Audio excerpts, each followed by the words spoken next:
We shouldn't celebrate anyone's birthday, including that of Jesus. We almost never see anyone's birthday celebrated in the Bible, and when they are celebrated, they are associated with evil events in Scripture. The fact that we do not see birthdays celebrated in the Bible is not at all surprising, and it is not because birthdays were outlawed in Israel, or were in some way considered evil. The reality is that unless you were particularly wealthy or powerful in the ancient world, you just did not have a way to track time that closely. The most atypical peasant family like Mary, Joseph and Jesus might remember that a baby was born in late winter, or just before the wheat harvest, or right after their guy in the next village bought that new goat. On the other hand, powerful people like the Pharaoh and Herod had the leisure as well as the means to track their birth dates. What about the association of birthdays with evil events? Well, just 2 examples to go by is not much of a sampling.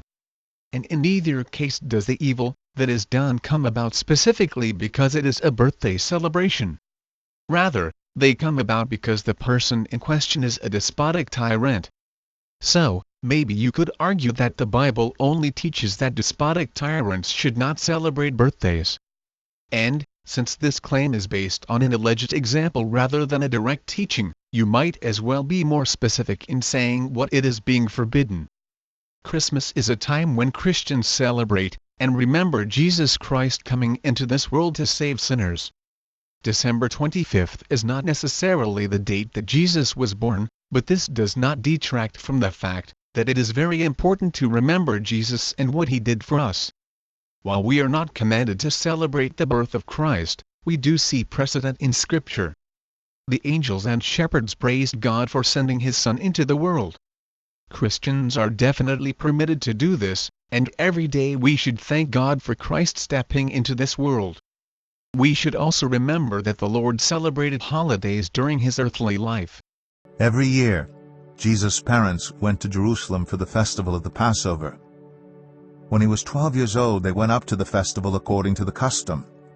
After the festival was over, while his parents were returning home, the boy Jesus stayed behind in Jerusalem, but they were unaware of it. In fact, one of the motifs of the Gospel of John is the Jewish holiday cycle. The purpose of holidays is not to worship days and individuals. It is to set apart time, to focus attention on loving God and loving neighbors, the 2 great commandments.